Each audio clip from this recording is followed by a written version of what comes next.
C'était vers 2006, la veille d'Halloween.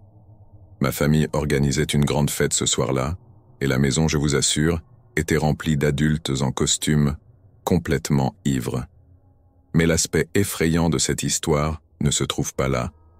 C'est plutôt ce qui s'est passé à l'extérieur, dans les ombres sombres de mon quartier. Il était tard, et tout le monde faisait la fête, sauf bien sûr ma grande sœur et moi. Ma sœur avait invité quelques amis, et nous passions le temps à faire les idiots en ligne. Vous vous souvenez d'Omegle? Eh bien, c'est là que nous avons passé la plupart de notre soirée. Mais, lassés d'être bêtes sur Internet, nous avons décidé de sortir et de marcher jusqu'au 7-Eleven le plus proche, à un pâté de maison, pour acheter de la glace et du soda, car il n'y en avait plus à la maison. Astucieux, nous avons réussi à convaincre notre famille, bien éméchée, de nous laisser marcher jusqu'à la rue. Pour de nombreuses raisons, ce n'était pas une bonne idée. Nous étions tous déguisés, riant sur notre chemin à travers les rues noires comme l'encre. Il faisait totalement sombre, et la rue était déserte, à l'exception de la lueur de la lune.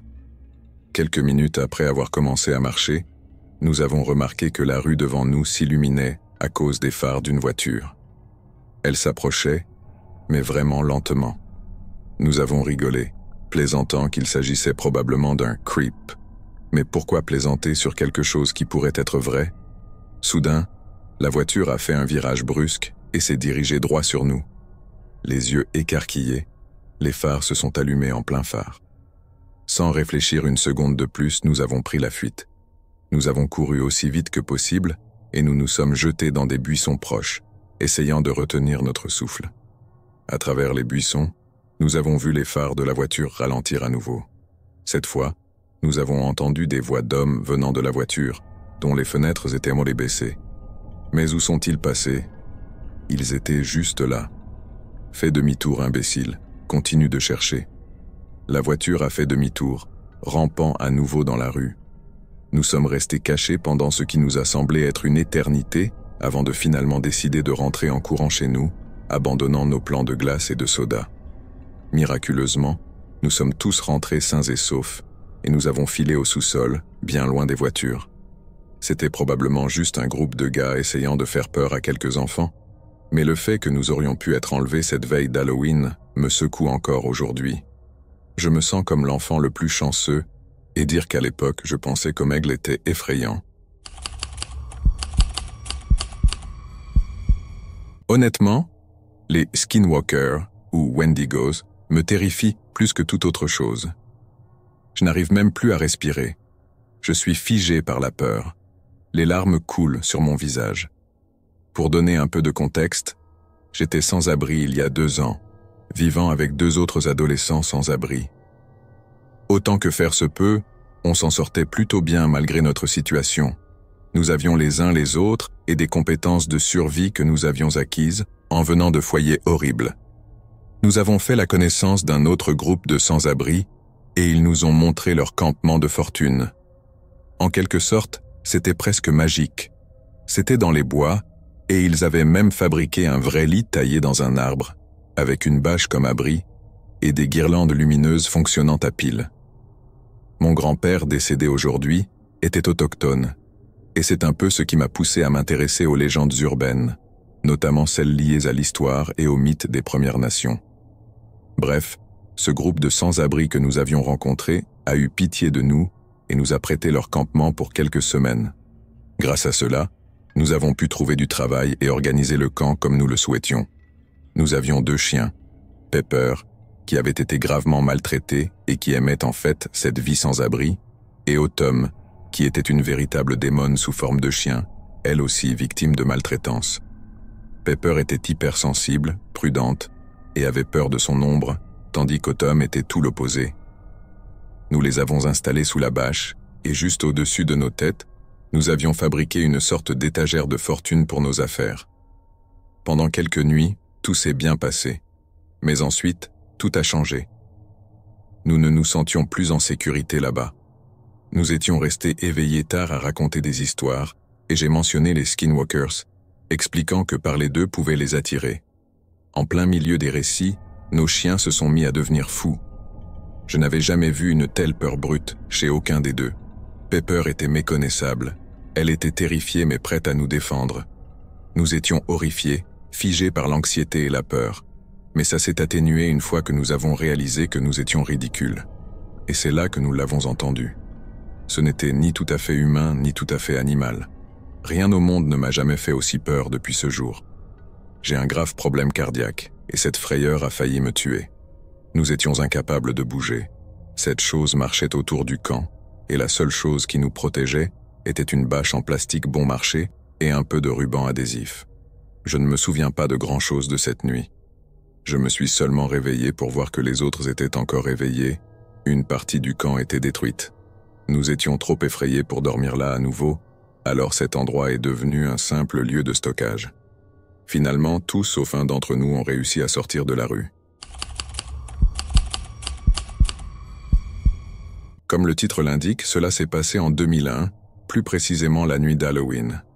J'avais 7 ans à l'époque. Si vous voulez connaître mon âge actuel, faites le calcul. Ma mère m'a aidé à me souvenir de cette histoire, donc si vous avez d'autres questions, je lui demanderai si elle se souvient plus en détail de cette soirée. Il faisait un froid glacial, probablement entre -6 et -1 degré Celsius, mais j'étais déterminé à sortir quand même. Je voulais que ma taille d'oreiller soit remplie de bonbons bon sang. Je m'étais déguisé en chat, pas très difficile à imaginer. À l'époque, je n'en avais aucune idée, mais ma super-maman gérait tout cela, et vous pouvez la remercier pour sa mémoire impeccable. Ma mère avait remarqué un homme très grand, tout de noir vêtu. Elle disait qu'il portait un jean noir, un long manteau noir et un masque de hockey noir. Il n'avait pas d'enfant avec lui, ce qui, pour ma mère, était un énorme drapeau rouge. Mais il tenait un panier en forme de citrouille pour récolter des bonbons. En guise de référence, il nous suivait de maison en maison, toujours en restant 3 ou 4 maisons derrière, selon ma mère. Après environ 20 minutes, elle s'est dit que c'était probablement un grand gamin qui sortait innocemment pour chercher des bonbons, mais plus elle essayait de se convaincre, plus elle se sentait mal à l'aise. Je me souviens que ma tête d'oreiller n'était qu'à moitié pleine, et que ma mère nous pressait de rentrer à la maison, ce qui m'avait beaucoup déçu. Cependant, je ne me souviens pas qu'elle ait verrouillé la maison en toute hâte après que nous soyons rentrés, mais elle se rappelle parfaitement l'avoir fait. J'ai mangé quelques bonbons, je me suis brossé les dents et je me suis mis au lit. Ma mère s'est couchée à côté de moi, je me souviens de ça, et j'ai trouvé ça un peu étrange, car je dormais déjà seul à 7 ans. Voici maintenant où ma mère m'a vraiment aidé à compléter l'histoire, car je n'avais aucune idée de ce qui s'était passé avant que nous en parlions plus tôt. Le lendemain matin, nous avons trouvé un panier en forme de citrouille, rempli de bonbons avec une note posée dessus, écrite de façon brouillonne, disant « miaou miaou » sur notre perron, juste devant la porte d'entrée. Ma mère a jeté les bonbons de peur qu'ils aient été trafiqués, et elle a brûlé la note. Ce qui me glace encore aujourd'hui, et que j'ai appris seulement récemment grâce à ma mère, c'est qu'en pleine nuit, elle s'était levée de mon lit pour refaire le tour de la maison et avait regardé par la fenêtre. Elle l'a vu dans notre jardin, tenant le panier de bonbons et fixant la maison. Elle pense qu'il ne l'avait pas vu. Elle a immédiatement appelé la police. Elle a informé l'agent de ce qui s'était passé. Il a dit qu'il allait patrouiller dans le quartier. Ma mère n'a jamais eu de nouvelles de l'officier cette nuit-là, ni plus tard. Elle m'a également dit qu'elle était restée éveillée toute la nuit avec un pistolet sur ses genoux, après l'avoir vu dans le jardin. Depuis cette nuit-là, et jusqu'à aujourd'hui, il ne s'est plus jamais rien passé d'étrange avec lui. Cela s'est passé il y a plus d'1 décennie, mais je n'ai découvert ce forum que récemment, et je pense que c'est un bon endroit pour partager cette histoire. C'était Halloween 2008. J'étais à l'université, et je sortais encore avec mon premier petit ami sérieux. Nous étions ensemble depuis le lycée, et cette nuit-là m'a montré que notre relation était abusive. Il a fallu un autre incident avant que je ne le quitte définitivement. Il était formidable quand il était sobre, un peu intense et contrôlant, mais quand il buvait, il devenait terrifiant. Ce fut le premier incident qui m'a vraiment fait peur. Ce soir-là, il s'était lancé dans un jeu stupide appelé le défi Gatorade et Moonshine. Le principe était de vider à moitié une bouteille de Gatorade et de la remplir avec du moonshine. Le but était de terminer la bouteille en 1 heure, puis de raconter des histoires folles. Il a réussi le défi, mais il n'a jamais raconté son histoire à ses amis, car il ne se souvenait plus de grand-chose, et ce qui s'était passé le présentait sous un jour terrifiant. J'ai senti que les choses prenaient une mauvaise tournure quand il a commencé à me traiter de salope, après que j'ai simplement dit bonjour à un ami lors de la fête où nous étions. J'ai décidé qu'il valait mieux rentrer à la maison avant que la situation ne s'aggrave.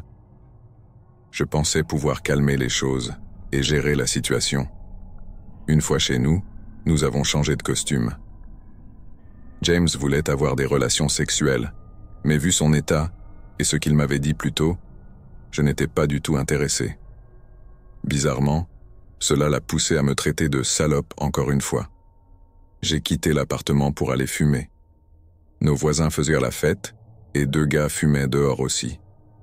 Ils sont venus me voir pour savoir si j'allais bien. J'avais pleuré et ils avaient entendu les cris. J'ai dit que ça allait, même si c'était évidemment faux. Ils m'ont fait savoir que si j'avais besoin d'aide, ils étaient là pour moi. C'est à ce moment que James est sorti de l'appartement.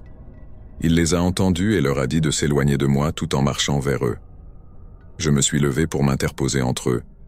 Les 2 gars lui ont dit de se méfier et m'ont réitéré leur offre d'aide. Tandis que je me retournais pour les remercier, l'un des gars a soudainement lâché un cri, choqué en regardant James. Je me suis retourné et mes yeux se sont immédiatement posés sur le sol, juste au moment où je comprenais ce que je voyais. L'autre gars s'est précipité en avant me tirant derrière lui. Qu'est-ce qui a provoqué une telle réaction? Vous vous demandez peut-être? Du sang coulait de la main de James. Il tenait un couteau si fort qu'il s'était ouvert la main. J'ai supplié James de lâcher le couteau, ce qu'il a accepté de faire uniquement lorsque je me suis approché de lui. Oui, j'étais idiote, je sais. Les 2 gars semblaient perdus face à la situation, et je me sentais mal pour eux, car leur Halloween venait d'être gâché par cette scène effrayante et délirante.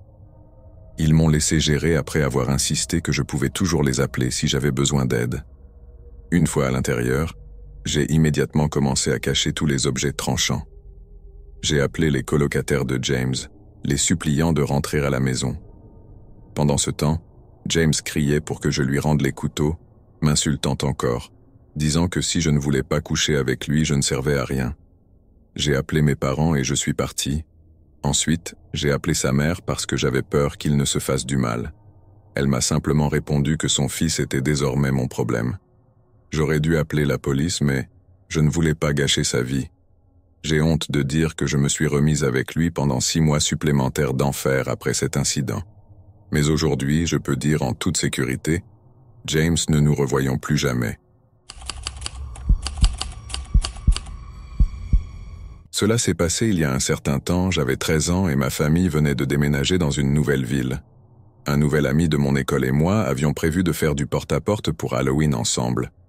À l'époque, je pensais que j'étais un peu trop vieux pour continuer à faire ça, mais qui refuse des bonbons gratuits?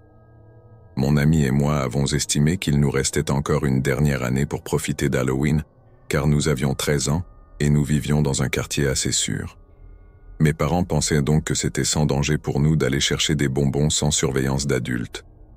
Tout se passait bien, on s'amusait et on récoltait de bons bonbons, etc. Puis nous avons sonné à la porte d'une maison.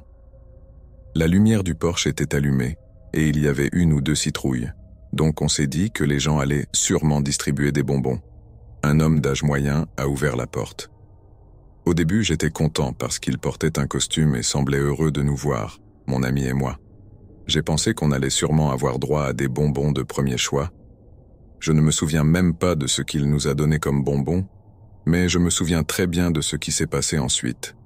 Il nous a demandé d'entrer chez lui, ce qui était étrange. Mais à 13 ans, on n'y a pas trop réfléchi. Puis il nous a demandé s'il pouvait nous prendre en photo. Il a expliqué qu'il aimait toujours prendre des photos des enfants chaque Halloween parce qu'il adorait voir les costumes.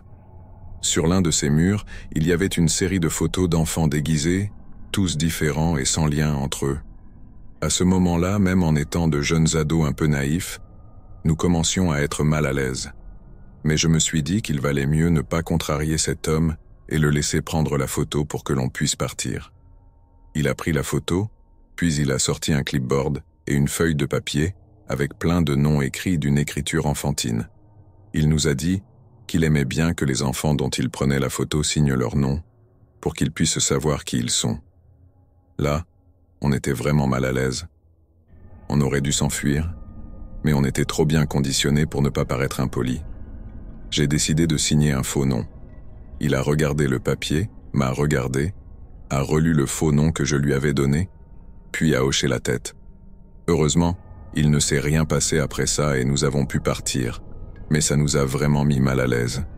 À l'époque, je pensais que c'était juste un type excentrique, mais en tant qu'adulte, quand je repense à cette histoire, cela me semble bien plus sinistre. Je suis tellement content qu'il ne nous soit rien arrivé, et j'espère qu'aucun autre enfant n'a eu de problèmes avec lui. Halloween, avec tous ces enfants déguisés dans l'obscurité et une surveillance parentale minimale, peut être une belle opportunité pour les prédateurs d'isoler des enfants dans leur maison sans que personne ne sache où ils sont. Soyez prudents et joyeux Halloween. C'était mon tour d'accompagner mes enfants pour la collecte de bonbons à Halloween. L'année précédente, c'était celui de ma femme, et chaque année, nous alternons. Mon fils et ma fille ont respectivement 7 et 9 ans. D'habitude, je reste dans la rue pendant que mes enfants montent aux différentes maisons pour récupérer des bonbons. Après environ une demi-heure de marche, nous sommes arrivés dans l'un des endroits les plus prisés du quartier pour collecter des bonbons. Une rue principale avec plein de décorations sympas et des animatroniques sur les pelouses. J'étais un peu distrait par tout cela et j'ai cessé de surveiller mes enfants de près. À un moment donné, ils sont revenus d'une maison accompagnés d'une autre fille, de la même taille que ma fille.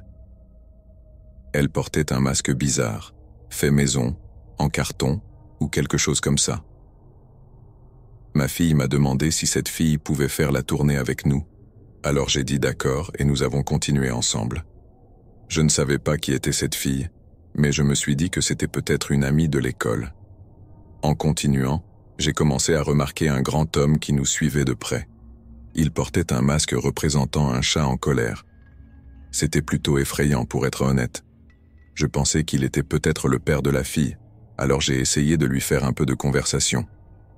Je lui ai dit quelque chose comme « Il fait beau, hein ?» Mais il ne m'a pas répondu.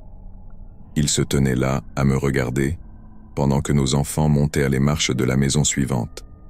J'ai réessayé en lui demandant « C'est votre fille ?» Il a hoché la tête mais n'a toujours rien dit. J'ai supposé qu'il n'était pas d'humeur à discuter, alors j'ai arrêté d'essayer. Nous avons continué ainsi pendant encore environ 15 minutes, jusqu'à ce que soudainement mes enfants viennent me voir en disant qu'ils voulaient rentrer à la maison. Cela m'a surpris, car nous n'étions pas sortis depuis très longtemps et leur sac était seulement rempli à un tiers. Dans tous les cas, j'ai accepté. J'ai fait un signe d'au revoir à l'homme au masque de chat et à sa fille, puis nous avons pris le chemin du retour. Ce qui était étrange, c'est que lorsque j'ai jeté un coup d'œil en arrière, l'homme et sa fille étaient toujours là, debout, à nous fixer. J'ai vérifié une dernière fois en tournant au coin de la rue, et ils étaient encore là, n'ayant pas bougé d'un pouce. À ce moment-là, j'ai décidé de demander à mes enfants « Qui était cette fille ?» Ma fille m'a regardé avec un air perplexe et m'a répondu « C'est ton amie ». J'ai demandé ce qu'elle voulait dire par là. Apparemment, la fille au masque en carton les avait approchés en disant qu'elle était une amie à moi. Elle avait dit à ma fille qu'elle était trop timide pour me demander elle-même si elle pouvait se joindre à nous pour la tournée des bonbons et qu'elle préférait que ma fille le fasse à sa place. J'ai ri en entendant cette histoire et j'ai répondu à ma fille « Pourquoi as-tu pensé que c'était mon ami ? Je n'ai pas d'amis qui sont des enfants. » Ce que ma fille a dit ensuite m'a glacé le sang. Selon elle, lorsque la fille avec le masque en carton les avait approchés pour la première fois, elle ne portait pas encore son masque, et ils avaient donc pu voir son visage. En réalité, il ne s'agissait pas d'une fille du tout, mais d'une femme plus âgée, de mon âge, avec des rides sur le visage. Ce qui est encore plus perturbant, c'est que cette vieille femme avait commencé à voler des bonbons dans le sac de ma fille pendant que je ne regardais pas. C'est la raison pour laquelle mes enfants m'ont demandé de rentrer à la maison. La vieille femme les effrayait, et il voulait juste s'éloigner d'elle. J'ai ramené mes enfants à la maison et j'ai raconté ce qui s'était passé à ma femme. Nous avons vérifié tous leurs bonbons, mais nous n'avons rien trouvé de suspect. Nous n'avons pas appelé la police car rien de grave ne s'était vraiment passé, mais en y repensant, je regrette un peu cette décision. Que faisait cette vieille femme et qui était cet homme qui nous suivait? Je pense que je ne le saurai jamais. Cela me rend malade de savoir qu'il existe des gens comme ça à Halloween, qui se cachent derrière des masques et prétendent être des enfants. L'année dernière, en octobre, mon ami et moi sommes allés à la maison Winchester à San José pour une visite nocturne à la lampe de poche. Comme c'était pendant la période d'Halloween, il diffusait des bruits de fond très évidemment faux, comme des bruits de pas à l'étage supérieur ou des voix d'enfants, etc. Mon ami, qui est sceptique, et moi-même, nous nous moquions en disant ironiquement « Oh, comme c'est effrayant !» et nous ne nous attendions vraiment à rien de particulier. Mais à mi-chemin de la visite, au 2e étage, nous avons commencé à remarquer que la température dans certaines zones ou pièces changeait de manière radicale, même si nous n'avions pas remarqué de ventilateur ou de courant d'air. À ce stade, nous n'y avons pas prêté plus d'attention, et nous continuions à regarder tranquillement avec nos lampes de poche. Je devrais préciser que pour cette visite, toutes les lumières étaient éteintes, donc tout le monde ne disposait que de sa propre lampe de poche pour éclairer ce qu'il voulait voir. C'est là que ça devient vraiment étrange. À un moment donné, nous étions dans une pièce avec de nombreuses portes vitrées et des fenêtres donnant sur des salles d'exposition. Ces pièces étaient fermées ou verrouillées, et il n'y avait personne à l'intérieur, pas même les employés. Je regardais droit dans une de ces pièces entourée de verre, en balayant l'endroit avec ma lampe de poche. Puis je me suis tourné vers la gauche, vers un petit coin entouré de verre, à environ 30 cm de moi, quand j'ai remarqué une ombre sombre juste derrière la vitre. Plus je fixais cette ombre, plus je réalisais que c'était comme un visage ombragé. J'étais comme hypnotisé, figé sur place, et de l'autre côté de la vitre, le visage vieux et ridé d'une femme me fixait intensément. Elle portait apparemment un voile noir et transparent sur la tête. Je pouvais voir les rides de son visage, et ses yeux étaient sombres et perçants. C'était comme si nous nous regardions profondément dans les yeux. Je ne peux pas vraiment l'expliquer, mais ce n'était pas solide comme une personne normale. C'était sombre, presque comme une ombre, mais bien plus clair. Je ne distinguais qu'un visage, pas de corps. Quelques secondes plus tard, je suis sorti de ma transe et j'ai crié le nom de mon amie en courant vers elle. Quand je lui ai raconté ce qui venait de se passer, nous sommes toutes les deux retournées à l'endroit où j'avais vu ce visage pour examiner la pièce et vérifier s'il y avait des employés ou des projecteurs, mais la salle était vide. Et si vous avez déjà visité cette maison, vous savez que beaucoup de ces coins et espaces aléatoires dans certaines pièces sont à peine assez grands pour qu'une personne s'y tienne. Je tremblais de tous mes membres après ça, et mon anxiété commençait à s'intensifier. Je savais ce que j'avais vu, il n'y avait aucun doute là-dessus. Je savais que ce n'était pas juste mon esprit qui me jouait des tours. Nous avons continué la visite, et je me suis mise à regarder les vieilles photos de la maison et des gens de l'époque. Plus je regardais ces photos, plus je remarquais des visages effrayants, presque démoniaques, ce qui m'a encore plus donné la chair de poule. Peut-être que j'exagérais à propos de ces photos, je ne sais pas. Après cela, j'ai commencé à prendre des photos avec le flash pour voir si je pouvais capturer quelque chose, et la plupart de mes photos étaient floues. Mais j'ai réussi à en prendre une que j'ai éditée, et on pouvait littéralement distinguer la silhouette d'une femme en robe. J'ai aussi obtenu une photo en mode live, où l'on voit une orbe se déplacer devant la caméra. Je vais essayer de joindre ces photos. Le lendemain, j'ai montré les photos à mon petit ami, qui est un grand sceptique, et il m'a dit que c'était probablement juste de la poussière ou une simple coïncidence, ce que je peux tout à fait comprendre. Peut-être que ce n'était rien, mais en y repensant, toutes ces choses étranges ne pouvaient pas être simplement une coïncidence, surtout ce visage. Je me souviens si clairement de ses traits, de ses rides et de ses yeux glacials. Il n'y avait aucune chance que ce soit juste une ombre au hasard. Je me demande si d'autres personnes ont vécu des choses étranges en visitant la maison Winchester. Cette histoire s'est déroulée quand j'étais en 5e année. C'était la première année où mes parents se sentaient assez à l'aise pour ne pas nous accompagner pendant que mes amis et moi faisions du porte-à-porte pour Halloween. J'avais été un peu moqué à l'école pour cette raison, car mes amis pouvaient déjà y aller seuls depuis 2 ans. Cette année-là, Halloween tombait un samedi, ce qui nous donnait, à mes amis et moi, beaucoup de temps pour décider quel quartier nous voulions explorer. Nous connaissions quelques bonnes maisons autour de chez nous, mais cette fois, nous avons décidé de changer de parcours, puisque mes parents ne nous dicteraient pas où aller ou ne pas aller.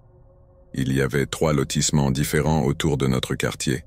2 d'entre eux étaient plus petits, mais avaient des maisons plus grandes. Nous avons pensé qu'ils donneraient probablement de bons bonbons, même si les maisons étaient plus espacées.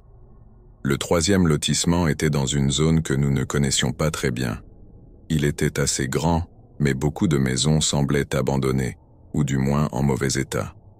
Ce qui était intéressant dans ce quartier plus délabré, c'est que les maisons étaient beaucoup plus proches les unes des autres, ce qui nous permettait d'aller de porte en porte et de récolter plus de bonbons. Nous avons commencé par les 2 grands lotissements, puis nous sommes rentrés chez moi pour déposer nos sacs de bonbons et repartir avec des tailles d'oreiller vides pour continuer dans l'autre partie de la ville. À ce moment-là, il était environ 20h30 du soir. Certaines maisons n'avaient déjà plus de bonbons, mais nous avons continué. Après tout, c'était un samedi, et nous n'avions rien à faire le lendemain à part manger des bonbons. Vers 9h45, presque toutes les maisons ne répondaient plus à la porte. Je dirais qu'une maison sur 10 seulement avait encore des décorations et des lumières allumées. Nous avons commencé à revenir vers chez moi, nous arrêtant à chaque maison encore éclairée. Nous n'avions pas croisé d'autres enfants déguisés depuis environ une demi-heure. À ce stade de la soirée, il semblait que nous étions les seuls à encore être dans la rue. Quelques maisons qui distribuaient encore des bonbons laissaient les bols sur leur porche. Nous en avons pris pas mal. Il y avait un grand champ vacant qui séparait le bord de ce lotissement d'une autre. À un moment donné, ils avaient prévu de relier les 2 quartiers, mais 9 ans plus tard, cela n'a toujours pas été fait. L'une des dernières maisons dans la rue avait l'air de n'avoir pas été occupée depuis des années. La plupart des fenêtres étaient barricadées avec des planches, mais nous ne savions pas si c'était vrai ou simplement une décoration d'Halloween. La maison n'avait aucune lumière allumée à travers les quelques fenêtres qui n'étaient pas couvertes de planches. Cependant, la porte d'entrée était légèrement entr'ouverte. Il y avait aussi peut-être 5 ou 6 torches et bougies alignées le long de l'allée et sur le porche. Elles offraient juste assez de lumière pour voir le chemin et illuminèrent le porche, où nous avons aperçu un bol de bonbons par terre. Lorsque nous nous sommes approchés de la maison, nous avons remarqué que quelqu'un se tenait dans l'entrebâillement de la porte. C'était une femme très mince et assez âgée, peut-être dans la 50aine ou la 60aine. Elle affichait un grand sourire en nous voyant approcher, semblant ravie de voir des enfants costumés profiter de la nuit. Arrivés sur le porche, nous avons tous dit « des bonbons ou un sort », en tendant nos tailles d'oreiller déjà bien remplies. La femme nous a simplement regardés sans répondre ni dire quoi que ce soit. L'un de mes amis a répété la phrase, mais les autres sont restés silencieux. Elle a alors fixé mon ami avec un regard vide. Finalement, elle a baissé les yeux vers le bol vide posé devant elle, puis elle a souri de nouveau et a dit qu'elle devait aller chercher plus de bonbons à l'intérieur. Elle a tourné les talons et a disparu dans l'obscurité de la maison. Puis nous avons entendu une voix faible dire « Pourquoi ne viendriez-vous pas les chercher? Vous pouvez en prendre autant que vous voulez. » Pour une raison étrange, nous avons oublié à quel point son comportement avait été étrange jusque-là et étions sur le point d'entrer. Mais elle a ajouté « Non, juste lui. » Mes autres amis et moi avons attendu dehors pendant que notre ami haussait les épaules et entrait dans la maison sombre. Nous devenions de plus en plus impatients en attendant dehors quand, tout à coup, notre ami est sorti en courant de la maison et a crié « Courez !» Nous ne savions pas ce que nous fuyions, mais nous avons tous couru à travers le champ jusqu'à ma maison, complètement essoufflés. Nous nous sommes tous assis sur ma pelouse, essayant de comprendre ce qui venait de se passer. Mon ami a fini par retrouver son calme et nous a expliqué ce qui s'était passé. Apparemment, il était entré dans la maison et la femme continuait de l'appeler. À cette époque, peu de gens avaient des téléphones portables, donc ils n'avaient pas de lampe torche pour se guider. Il s'est contenté d'utiliser la lumière de sa montre, qui éclairait juste assez pour lui éviter de se cogner au mur ou de trébucher. Il a demandé où était la femme, mais elle n'a jamais répondu. Il était sur le point de faire demi-tour et de partir lorsqu'il a remarqué l'ombre de la femme marchant près de la cuisine. Elle ne l'a pas regardé, elle s'est simplement dirigée, sans expression, vers une autre pièce. Il a fait quelques pas dans sa direction quand il s'est rendu compte qu'elle descendait des escaliers menant au sous-sol. Il a dirigé la lumière de sa montre vers le haut des escaliers pour essayer de voir quelque chose. C'est alors qu'il a entendu des rires, mais cela semblait venir de plusieurs personnes. Ensuite, il a entendu quelqu'un monter rapidement les escaliers en courant vers lui. Nous avons immédiatement raconté cette histoire à nos parents, qui ont ensuite appelé la police. Un peu plus tard, la police est revenue chez moi pour nous informer qu'ils n'avaient trouvé personne, ni quoi que ce soit. Il n'y avait ni torche ni bougie sur le porche, ni femme. Apparemment, cette maison était abandonnée depuis des années. Cela s'est passé lorsque j'avais environ 12 ans, le soir d'Halloween. Mon ami et moi étions partis lancer des œufs. Nous avons visé quelques maisons et même ma voisine méchante. Par chance pour nous, elle avait laissé sa porte-fenêtre ouverte, ce qui nous a permis d'atteindre directement sa cuisine. Au fil de la soirée, de plus en plus d'enfants déguisés disparaissaient des rues, car il se faisait tard et il faisait déjà bien sombre. J'étais prêt à rentrer chez moi, mais mon ami a insisté pour que nous allions rencontrer un de ses copains et continuer à fêter Halloween. Malgré une mauvaise intuition qui me tordait l'estomac, j'ai bêtement accepté. Nous avons entamé notre marche de 2 pâtés de maison pour rejoindre la maison de son ami. Les réverbères étaient allumés, mais ils étaient assez espacés, et certains n'éclairaient que faiblement, créant des zones sombres sur la route. Des endroits suffisamment sombres pour que quelqu'un puisse s'y cacher sans qu'on s'en aperçoive. Nous traversions l'une de ces zones obscures, avec une ruelle à notre gauche et la rue à notre droite. À ce moment-là, il ne restait plus que nous et quelques enfants retardataires terminant leur collecte de bonbons. Nous avions parcouru environ la moitié du chemin lorsque j'ai entendu le crissement des freins d'un vieux camion pick-up rouillé s'arrêtant juste à côté de nous. Nous nous sommes figés sur place, mon estomac se contractant et mes yeux s'écarquillant de stupeur. 2 hommes, tous 2 portant des cagoules noires et des vêtements sombres, sont sortis du vieux camion Ford défoncé et ont commencé à marcher vers nous avec une certaine intention.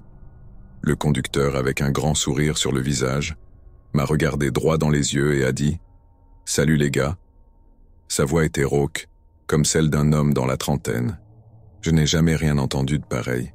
J'étais complètement paralysé par la peur. C'est à ce moment-là que mon ami m'a attrapé par le bras, me secouant hors de ma torpeur, et nous avons pris la fuite. Nous avons tourné à gauche dans la prochaine rue et commencé à frapper frénétiquement à quelques portes, mais personne n'a répondu. À ce stade, nous étions désespérément à la recherche d'un moyen de semer ces types. Nous n'avions fait que quelques maisons de plus lorsque le camion est réapparu, rugissant dans la rue. Il fonçait toujours sur nous.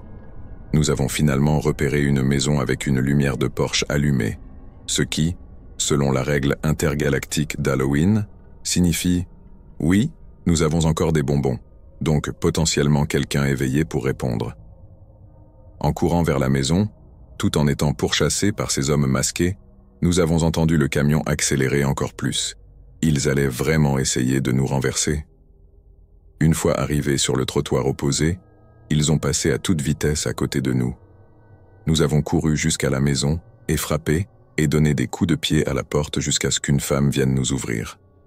Nous lui avons expliqué ce qui venait de se passer. Elle a attrapé son téléphone et mon ami a appelé son père pour qu'il vienne nous chercher. Pendant qu'il était au téléphone, je regardais la rue, mais il n'y avait plus ni camion ni trace des hommes. Pas une seule âme à l'horizon. Alors que je continuais de surveiller les alentours, la femme, qui venait probablement de nous sauver la vie, m'a dit que son mari était policier et qu'elle l'avait déjà prévenu. À cet instant, c'était la meilleure nouvelle que j'ai entendue dans ma jeune vie. Quelques minutes plus tard, le père de mon ami est arrivé et nous a emmenés. Il m'a déposé chez moi et j'ai raconté l'histoire à mes parents. Ils ont appelé la police et des agents sont venus à la maison peu de temps après pour me poser quelques questions. Malheureusement, étant jeune et toujours terrifié, je n'ai pas pu leur fournir beaucoup d'informations utiles. Après cette nuit-là, je n'ai plus jamais entendu parler de ces hommes, ni vu ce camion. En y repensant, du moment où les hommes ont commencé à nous approcher, jusqu'à ce que nous atteignions la maison de la femme, il ne s'est écoulé que 3 minutes environ, mais cela m'a paru durer des heures. Bref, vieux types effrayants dans un vieux camion effrayant, j'espère ne jamais vous revoir. Il y a quelques années, quand j'avais environ 22 ans, ma meilleure amie et moi sortions dans les bars 3 à 4 fois par semaine, et nous rencontrions souvent des gens intéressants, et nous faisions de nouveaux amis. Il y avait quelques bars que nous fréquentions plus que d'autres, et l'un en particulier où nous connaissions bien le barman et le gérant. Nous y sommes allés la semaine d'Halloween, et chaque soir, le personnel se déguisait avec un nouveau costume. C'est là que nous avons rencontré Ron. Il faisait le videur dans ce bar. Il ne m'avait pas particulièrement marqué quand je lui ai donné ma carte d'identité pour entrer, car à l'époque, je n'avais pas l'habitude de regarder les gens dans les yeux. C'est quelque chose que je dois vraiment me forcer à faire. Ma copine et moi avons passé la soirée à boire, à danser et à rencontrer des gens, puis nous sommes allés au bar pour discuter avec notre ami barman. Il m'a demandé ce que je pensais de Ron. Je n'avais aucune idée de qui il parlait, alors il m'a montré le videur, et j'ai juste haussé les épaules. Ron avait l'air plus âgé, très musclé, un vrai accro à la salle de sport. J'étais habillé en noir avec des motifs de crânes et des plateformes, un look gothique. Il ne me semblait pas vraiment être mon type, mais notre ami barman a insisté, disant que c'était un mec sympa. Il m'a demandé s'il pouvait lui donner mon numéro. J'ai dit que ça allait. Le lendemain, Ron m'a contacté pour qu'on se voie. À l'époque, je vivais chez mon oncle et ma tante, un pasteur et sa femme, donc il m'a proposé qu'on se rencontre chez lui pour un moment tranquille, en plein jour. J'y suis allé, et sa porte d'appartement était grande ouverte. Il était en fait beaucoup plus attirant que je ne l'avais imaginé, marié et plus proche de mon âge que je ne le pensais. Son meilleur ami était aussi là. Il avait l'air sympa et je ne me suis pas senti en danger. Surtout que la porte était ouverte et que mon ami barman avait dit que Ron était quelqu'un de bien. Ron devait passer prendre des fournitures de bureau, alors nous sommes tous montés dans sa voiture assez prétentieuse et nous sommes allés au magasin. En entrant, une jolie fille est passée près de nous et il a tourné la tête pour la suivre du regard, d'une manière très évidente. Même si nous n'étions pas ensemble, j'ai trouvé ça impoli. Plus tard, dans la voiture, je lui ai dit que, bien que nous ne faisions que traîner, je ne voulais pas qu'il me manque de respect, comme ça en public. Il a ri et m'a dit que c'était sexy que je me sois défendu, surtout pour notre première sortie. Nous sommes rentrés chez lui, et en entrant, il a dit en plaisantant « Tu auras une bague au doigt d'ici décembre. » Rappelez-vous, nous nous étions rencontrés la semaine d'Halloween. Son ami est parti, nous avons pris à emporter et passé la soirée à boire et à discuter. Il m'a dit qu'il venait d'une petite ville, la même d'où venaient mes parents, à 6 heures de route au sud. Il était vétéran de la guerre du Golfe, ce qui le rendait plus âgé que moi d'au moins 20 ans, et il était retourné à l'école pour finir ses études tout en travaillant à plein temps la semaine et en étant videur le week-end. Il avait l'air d'un type plutôt normal. Il m'a demandé de lui parler de mes tatouages, j'en ai beaucoup, et nous avons discuté de mon amour pour les films d'horreur et de ma fascination pour les tueurs en série et le true crime. Il semblait intéressé, mais m'a dit qu'il ne connaissait pas grand-chose à ce sujet, alors je lui ai proposé de lui prêter mon encyclopédie des tueurs en série pour qu'il puisse se faire une idée. Environ une semaine plus tard, nous nous sommes revus et je lui ai apporté le livre. Nous nous sommes fréquentés plusieurs fois et j'ai même dormi chez lui quelques fois. Un jour, alors que nous buvions beaucoup en journée, il m'a dit quelque chose qui m'a mise mal à l'aise, comme s'il devenait trop familier trop rapidement. Il m'a parlé d'un ton autoritaire, et je lui ai dit de ne pas me parler comme ça avant de me retourner pour partir. Soudain, j'ai senti ma tête être tirée en arrière. Il avait attrapé mes cheveux à la base de ma nuque. J'ai saisi sa main, et il a essayé de rire, en s'excusant et en disant qu'il ne voulait pas être aussi brutal. Il a essayé de faire passer ça pour un jeu de séduction, mais j'ai mis fin à ça tout de suite.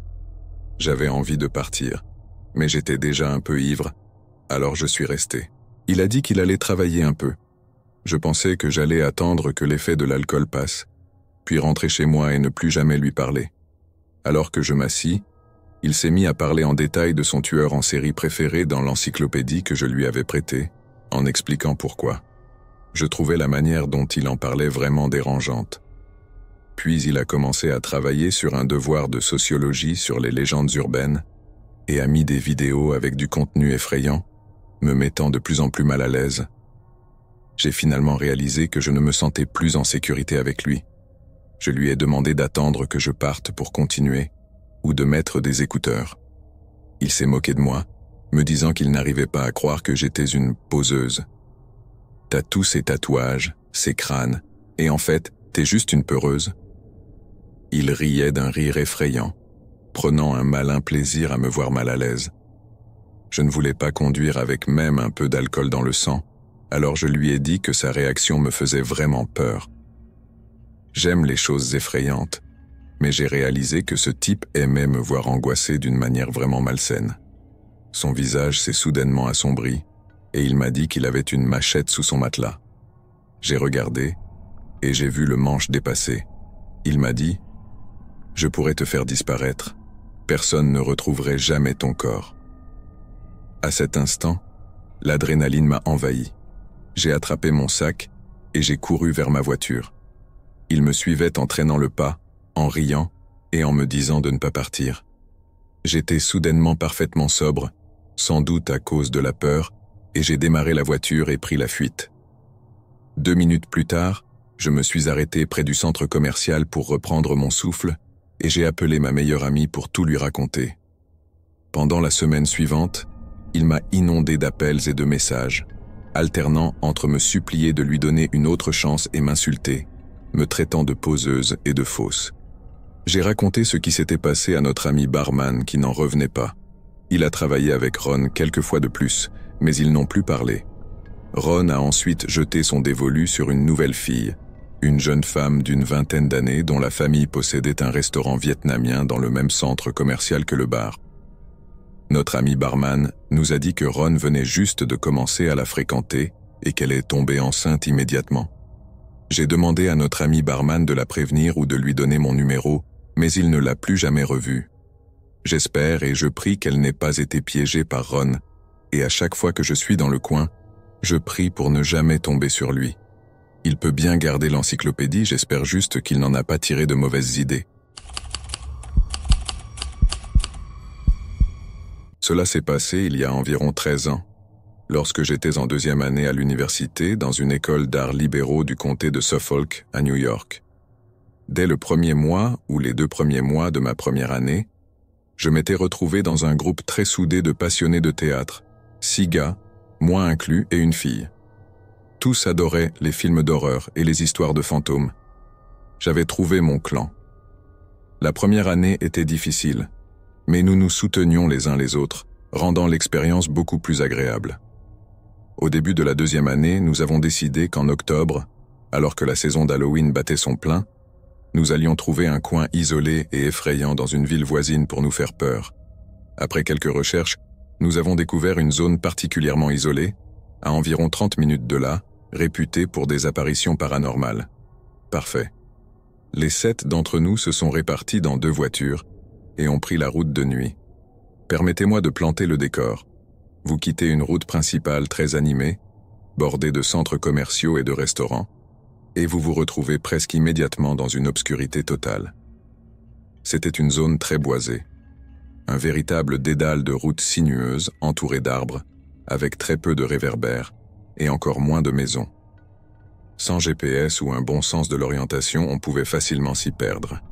Nous avions tous pris soin de charger à bloc nos téléphones et nos lampes de poche, juste au cas où, mais le but était de continuer à rouler jusqu'à ce que nous décidions collectivement de nous arrêter pour explorer. Suivant les directions, nous avons pris un virage à gauche en sortant de la route principale, roulant pendant environ 30 minutes dans ce réseau sombre, prenant des directions au hasard, nous perdant intentionnellement. Nos voitures ont fini par tourner et, à notre grande surprise, un énorme tronc d'arbre bloquait le chemin. Nous étions arrivés à une impasse, entourée uniquement d'arbres. Nous sommes tous sortis pour voir ce qu'il en était. Nous avons enjambé le tronc, et remarqué 2 sentiers étroits qui partaient dans différentes directions. C'était le moment idéal pour sortir nos lampes de poche et jouer aux chasseurs de fantômes amateurs. Nous avons lancé une pièce et pris le sentier de droite. Le sentier était si étroit que nous devions marcher en file indienne pour éviter les branches. Pour une raison quelconque, je me suis retrouvé à l'arrière. D'habitude, je suis quelqu'un de rationnel et posé, mais je dois dire que plus nous avancions, plus je ressentais un malaise grandissant. J'entendais des bruits au fond des bois, avec cette impression persistante que nous étions observés, mais j'étais le seul à les entendre, semble-t-il. J'ai donc écarté l'idée en pensant que ce n'était que mon imagination. Après tout, nous étions là pour nous faire peur, et nous étions 7 étudiants en bonne forme physique. Que pouvions-nous rencontrer qui pourrait nous causer du tort? Nous avons marché sur ce sentier pendant environ 20 minutes, et juste quand je pensais qu'il ne finirait jamais, nous sommes arrivés dans une immense clairière. Et je veux dire immense, c'était un grand champ d'herbe non entretenu, comparable à un parcours de golf en termes de taille, mais beaucoup moins bien entretenu. Des arbres entouraient tout le champ, qui était si vaste qu'on ne pouvait pas en voir la fin d'où nous étions. J'étais ravi de quitter ce sentier étroit, mais je ne pense pas que l'un d'entre nous s'attendait à trouver un endroit aussi vaste. L'un de nous a regardé vers la droite et a dit « Hé, regardez ça !» Nous avons tous tourné la tête et là, à plusieurs centaines de mètres, se trouvait une vieille maison délabrée. La maison était complètement sombre, sans voiture ni signe de vie. Nous nous sommes approchés et avons éclairé la maison avec nos lampes. Les fenêtres et les portes étaient toutes condamnées. J'ai réussi à jeter un coup d'œil entre les planches d'une des fenêtres et j'ai vu un vieux canapé blanc recouvert de plastique, mais la pièce était vide. Il n'y avait aucune trace d'occupant. Comme il n'y avait aucun moyen d'entrer et que la maison nous avait tous suffisamment effrayés, nous avons décidé de retourner vers le sentier par lequel nous étions arrivés, de nous asseoir dans le champ et de réfléchir à la suite. Mais avant même que nous puissions nous asseoir, mon ami Marc s'est arrêté net, le visage figé. Nous nous sommes tous tournés et, à l'autre extrémité du champ, directement en face de nous, nous avons vu une silhouette grande, maigre et pâle danser entre les arbres. Quand je dis danser, je veux dire qu'elle sautillait, s'accrochait à un arbre, faisait une pirouette autour, puis faisait la même chose avec un autre arbre, comme dans une sorte de danse folklorique. La lune était si brillante et les bois si sombres qu'il nous a fallu quelques secondes pour comprendre ce que nous voyions. J, le sceptique du groupe, mesurant 1,90 m, ne voyait rien. Je me suis penché vers lui et lui ai dit de regarder là où je pointais. Dès qu'il a compris, il a laissé échapper un énorme cri de surprise, s'agrippant à mon bras et chuchotant « Qu'est-ce que c'est que ça ?» Ce qui s'est passé ensuite a choqué tout le monde. La silhouette a arrêté de danser, a regardé dans notre direction, puis a commencé à courir droit sur nous. Sans réfléchir, nous avons tous paniqué et couru vers le sentier. Encore une fois, J n'avait pas vu ce qui se passait et a crié « Les gars, qu'est-ce qu'il y a? Où allez-vous » Après environ 15 secondes de course folle, j'ai entendu J crier « Nom de Dieu !» en voyant enfin ce qui nous poursuivait. Nous avons tous filé en direction de nos voitures, et alors qu'il nous avait fallu 20 minutes pour marcher jusque-là, nous étions de retour à nos véhicules en moins de 5 minutes. Une fois à une distance sûre, nous nous sommes arrêtés pour reprendre notre souffle et vérifier que tout le monde allait bien. Mon cœur battait la chamade, et je savais que tout le monde ressentait la même chose. Presque 15 ans plus tard, nous sommes toujours amis. Même si nous vivons dans différents états et que la vie nous a emportés à travers mariage, divorce, enfants, etc., il nous arrive encore de temps en temps d'envoyer un message dans notre groupe. « Vous vous souvenez des bois? Ça s'est vraiment passé, non ?» Et oui, c'est bien réel. Cette expérience reste ancrée dans mon esprit et je suis certain qu'elle restera toujours avec moi. Voici ce qui me marque encore aujourd'hui. Cette personne dansait de manière frénétique dans les bois à 1 heure du matin, puis a couru directement vers un groupe de jeunes adultes, sans la moindre peur d'être en infériorité numérique. Est-ce qu'il savait que nous étions là dès que nous avions garé les voitures? Était-il responsable des bruits que j'avais entendus en marchant dans le sentier? Quoi qu'il en soit, quand il a foncé sur nous cette nuit-là, aucun de nous n'a voulu rester pour découvrir ce dont il était vraiment capable. Mon conjoint et moi nous sommes rencontrés lors de notre première année à l'université, il y a environ 14 ans. Nous avons passé quelques semaines comme simples connaissances dans un grand groupe d'amis, et nous n'avons vraiment appris à nous connaître qu'à la suite d'un événement particulier. Pour vous donner un peu de contexte, notre groupe aimait beaucoup se promener dans les bois qui entouraient notre campus. Malheureusement, tout le monde avait des cours ou du travail pendant la journée, alors nous attendions souvent la nuit, quand tout le monde était libre, pour aller faire nos balades. Nous étions tellement à l'aise dans les bois la nuit, que cela nous paraissait totalement naturel. Cette nuit-là en particulier tombait la veille d'Halloween. Plusieurs de nos amis ont annulé pour diverses raisons, devoirs, fatigue, examen, peu importe. Finalement, le dernier à rester à part mon futur mari et moi a aussi décidé de ne pas venir. Sachant que nous ne nous connaissions pas très bien, l'un de nos amis nous a suggéré de faire la promenade quand même. C'était un peu gênant, mais nous étions tous les deux des personnes plutôt sociables, alors nous avons décidé d'être aventureux et de tirer le meilleur parti de la situation. Nous sommes donc partis dans les bois, encore des connaissances, et avons décidé de suivre le sentier qui menait à un endroit appelé l'hôtel. On l'appelait ainsi parce qu'il y avait une souche en forme d'hôtel, et beaucoup d'étudiants y laissaient souvent des petits objets. Malheureusement, dans l'obscurité, nous ne connaissions pas très bien ce chemin et nous nous sommes vite rendus compte que nous étions en train de nous perdre. Nous avons plaisanté en disant qu'on allait devoir passer la nuit dehors, et j'ai lancé « J'espère que tu n'as pas peur de devoir te serrer pour survivre ». Après 45 minutes à tourner en rond, nous avons commencé à réaliser que ce n'était peut-être pas une blague. Nous avons décidé de choisir une direction et de marcher aussi droit que possible à travers les bois. Nous espérions ainsi atteindre une route car nous savions que cette section des bois était entourée de routes ou de l'océan et que nous saurions quoi faire une fois arrivés à l'un ou l'autre. Ce n'était pas facile. Nous avons traversé des arbres, des rivières et des marécages pendant environ 1 heure, jusqu'à ce que nous tombions sur ce qui semblait être un sentier plus large que celui que nous avions emprunté. À ce moment-là, nous avons commencé à suivre ce sentier, espérant que c'était un chemin principal qui nous permettrait de sortir. J'étais tellement soulagé que je me souviens d'avoir sauté sur le sentier en souriant et en disant « Ça va aller, on va s'en sortir ». Nous avons suivi le chemin jusqu'à une petite clairière. Malheureusement, nous avons perdu le sentier à nouveau, espérant le retrouver à travers les bois de l'autre côté. Nous avons traversé la clairière et sommes entrés dans la forêt de l'autre côté, seulement pour nous rendre compte que le sentier avait disparu. Nous étions sur le point de faire demi-tour lorsque nous avons soudain entendu un cri aigu, long et terrifiant, venant des bois à proximité. Il a dû durer une dizaine de secondes et semblait très proche. La seule façon de décrire ce son serait un mélange de cris d'oiseaux, de cochons et de femmes hurlant de peur. Nous sommes restés là un moment, puis j'ai demandé « Qu'est-ce que c'était ?» F a répondu « Je ne sais pas. » Puis il a suggéré que nous retournions à la clairière, où nous aurions une meilleure visibilité. C'est ce que nous avons fait, et nous sommes restés là pendant quelques minutes, ne sachant pas quoi faire ensuite. Nous ne trouvions pas le chemin, et quelque chose hurlait dans les bois. C'était une sensation terrible de savoir que nous n'étions pas seuls et que nous ne savions pas comment nous éloigner de ce que c'était. Puis j'ai entendu une branche épaisse se briser dans la lisière des arbres et j'ai vu un buisson dense se mettre à bouger, comme si quelque chose se déplaçait dedans. Juste après, nous avons de nouveau entendu ce cri. Cette fois, c'était encore plus long, environ 15 secondes, et ça venait d'être juste sous cet arbre, près de nous. Je me souviens soudainement avoir serré contre moi cette personne, avec qui je n'étais que peu familière, par pure peur.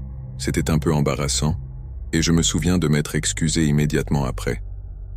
Plus tard, il m'a dit que s'il n'avait pas été aussi terrifié, ce câlin aurait été beaucoup plus agréable, et que c'était plutôt agréable d'avoir cette fille qui s'accrochait à lui comme si sa vie en dépendait. Je pensais que c'était le dernier câlin que je recevrais dans ma vie.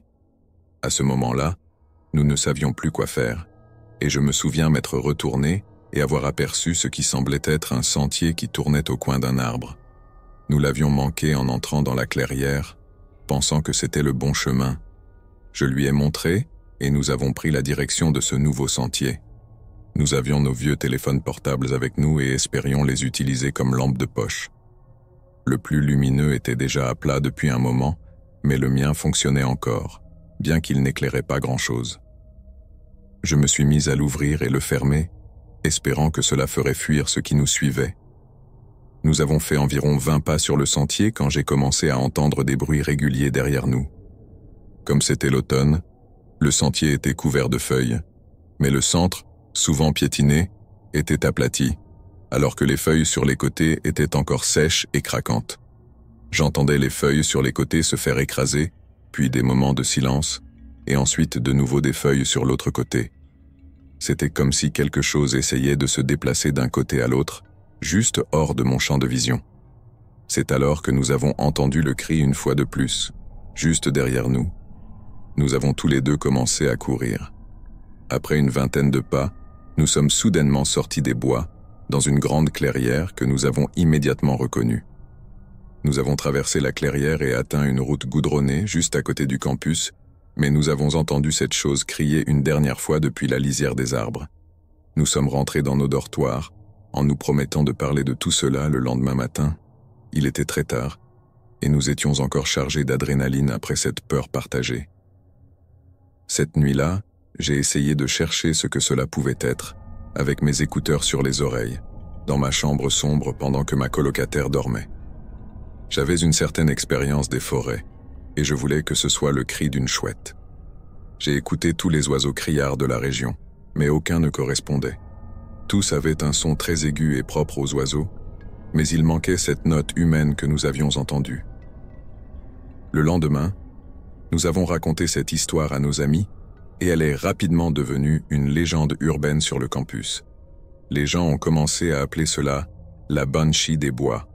Certains voulaient en faire un projet de documentaire, mais cela a finalement juste disparu dans le bruit de la vie étudiante. La plupart de nos amis connaissaient déjà cette histoire, alors j'ai été surprise quand l'un d'eux a dit ne pas s'en souvenir.